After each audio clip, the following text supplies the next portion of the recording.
know, I have a quick thought. There's something came to my mind. It's like, it seems like, perhaps I'm wrong, but it seems like things are just not going well. And in case you didn't know, we have a virus. It's called coronavirus or COVID-19. It's a novel virus. Nobody knows what it is. There's no cure for it, no vaccine. It's novel. First time anybody's seen anything like this in 100 years. The numbers go down, then they go back up. People are hospitalized. 8 million people, 8 million United States citizens have been infected. Over 8 million. 225,000 deaths. Coronavirus. Now we're a country of 350 million people. So you got 342 million people left to go. And judging by the lies and deception that the government always tells you, if they said 8 million people are infected, you probably want to double that figure. Especially seeing as the current inhabitant of the White House, Donald J. Trump, is a pathological liar. You really think his administration is going to be telling you the truth? Don't bet on it. So, coronavirus. What is it exactly? Who knows? They just tell us about, the part where you lose oxygen and you can't breathe. And you almost feel like you're suffocating to death. And then you put on the ventilator. Some people recover, some people don't. That's all they've really told you about the virus. They haven't told you anything else. They haven't told you what the side effects are for people who are asymptomatic. They haven't told you anything else about the virus, what it does mentally to you.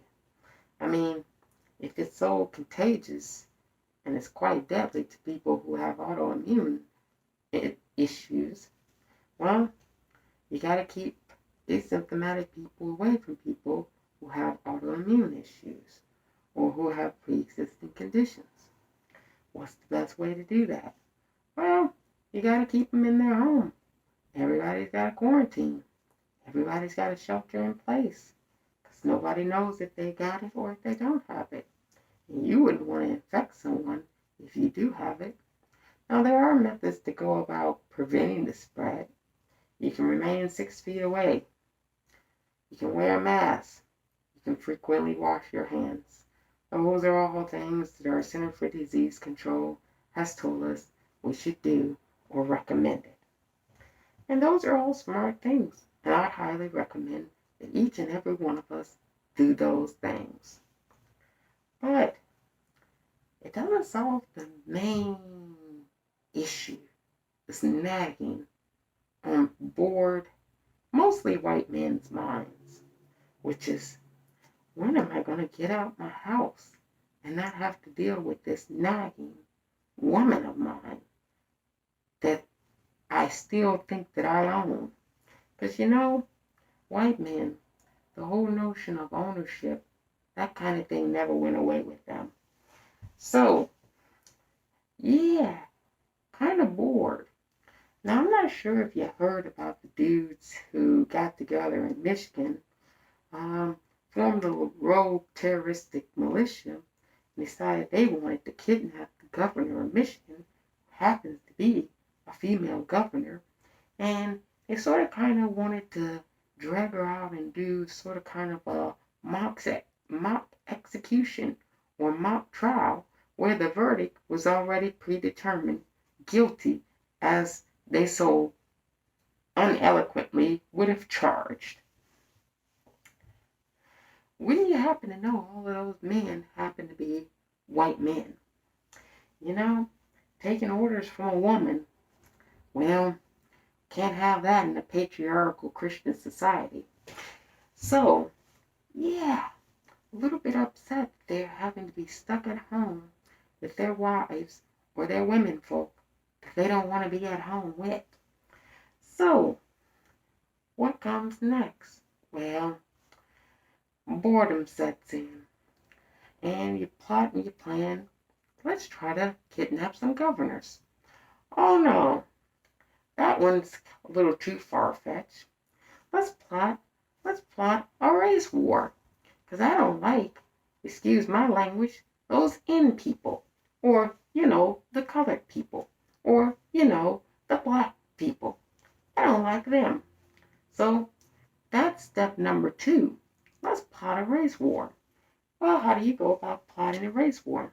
Well, you set up conditions where you know that you piss off people that you've oppressed and abused for centuries. You set up situations where you can easily project your hatred, your bigotry, your demonic demons on those individuals and say, look at those people. Look at what they'll do to us. We've got to defend ourselves from those wicked, evil people. Even though the people saying that have done all the wicked, evil things. So that one's currently brewing. But what about the third thing? Because, they say an idle mind is, well, is it a devil's playground? You all consider devils to be gods and gods to be devils, so I never know. Anyway, what's the third thing that people should be doing or will be doing next? Well, crazy's gonna run around like crazies. It's gonna be a zombie apocalypse. That's why they've been telling you about the zombie apocalypse, because they knew it's gonna be a zombie apocalypse. You know? Well, we already saw a pre-run for it. No toilet paper. Now, who would have thought the item that would have sent everybody in a tizzy in 2020 would have been toilet paper? Well, let me tell you what the significance of that is before I tell you how the zombie apocalypse starts. What's the significance of toilet paper? You're going to say, it's just paper that you wipe your butt and your dick with. It's no big deal. People were just panicking to panic. And you'd be right to tell the Purple Owl this. And the Purple Owl would not disagree with you. But there's just one little thing. You're asking, but Purple Owl, what's that one little thing? You're forgetting something. You're forgetting something that they have not forgotten. And what's that one little thing, Purple Owl, that I'm forgetting? It's an essential product. Now, Purple Owl, you just told me that all you do is just wipe your butt and your dick with it, and then you flush it down the toilet. I didn't disagree with you. But you know why it's an essential thing? Because 350 million people use it. Anything that has universal usage, regardless of how inept or stupid or just plain old unnecessary, but people think it's necessary, it has wide usage. 350 million people use toilet paper. Now, why do I say it was a trial run for the crazy, crazy shit show? Well, you find something that's basic, that's small enough to test out your subjects before you do the real thing. And what's that thing that they tested out that had wide usage? Toilet paper. Now you say, they tested out the trial run. Ooh, what's the big thing then? Now are you waiting for it? You probably already know what it is, because you probably already hear about it in the news. Oh, but you're thinking, Purple Owl, I'm not hearing about anything in the news nowadays besides COVID. Oh, but you're not watching the news. You're hearing the news, but not the news. You see, there's two things that are universal on this planet that really, if I had to be honest with you, one shouldn't be and the other shouldn't be as well. But because the one thing that shouldn't be on the planet is on the planet, that thing is used for the thing that shouldn't be essential but is. What am I talking about? Well, gather around, kids. I'm talking about two things: money and food. Money shouldn't be around on the planet, shouldn't have to pay to live on the planet you didn't ask to come for. But, that's the system that was constructed by our dearly beloved friends who aren't human. So, what's the other thing that's essential that they got you prepped for? Food. Oh, well, now, not too many people grow food. And if you don't have the small farmers who grow it, most people don't have farms. Well, if they're not growing any food, where do you think it's going to come from? Oh, well, you could say, Purple Owl, they can always import food. And you wouldn't be lying. They can always import food. But if you import food, you have to pay more for it. Now, Purple Owl, why do you have to pay more for imported food? Well, because you're importing it from somewhere else. It belongs to somebody else. So they're going to charge you more money for food, especially if the word gets out that there's starting to be a food shortage. They're going to charge you a bucket load more for it. And if you can't afford it, well, tough luck. Now, that can happen at the nation state level. That can also happen and trickle down to an individual level. So, Purple Owl, the main question that we want to know now is, thinking with our thinking caps on, will there be a food shortage? And the answer is yes and no. Yes, there will be a food shortage because you won't be able to afford the food. There will be no shortage of actual food. So what would the Purple Owl recommend you do? If the Purple Owl's already told you don't loot, and you shouldn't loot, because looting is for people who procrastinated. You should never procrastinate. What would the Purple Owl suggest you do? Well, the Purple Owl suggests that you do what they have normal people do. Act normal. But Purple Owl, I have no food. I'm gonna starve. No, you're not. No, actually, science proves that you don't actually starve. What you do is you become very malnourished. Very malnourished. Okay? I've never actually seen anybody starve to death. Never. I don't think anybody's ever seen anybody starve to death.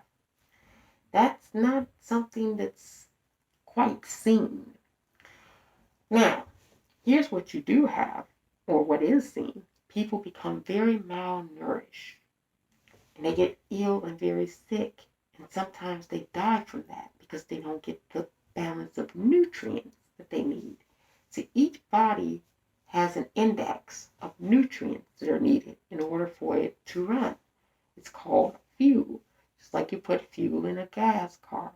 You need fuel in your body in order for it to run properly. If you don't get the correct nutrients, then it stops running. Purple Owl, you're saying, if I get hungry, I won't starve to death. Of course not. You're not going to starve to death. You're just going to get malnourished. You're going to get sick, ill, and then you'll die. But Purple Owl, I don't want to surmise to that fate. Good. That's where I come in. So, this is where we wrap up. What's the plan? You better have a plan. If you don't have a plan, you better make a plan. Here's what I'd include on my plan. Some basic things. Food. Water. Flashlight. A weapon. And most certainly, one of these precious little babies. We call them a mask nowadays. You know, this is the purple owl. This is the final show. And this is going to be an epic one. It's not about the Americans. It's not about the Russians. It's not about the Chinese. It's not about the Egyptians, the Persians, the Swedes, the French, the Africans. This is a show that they're putting on. This is a show that they want you to play. And you know how you play it best? You know how you play a show best? You play it by participating in the show.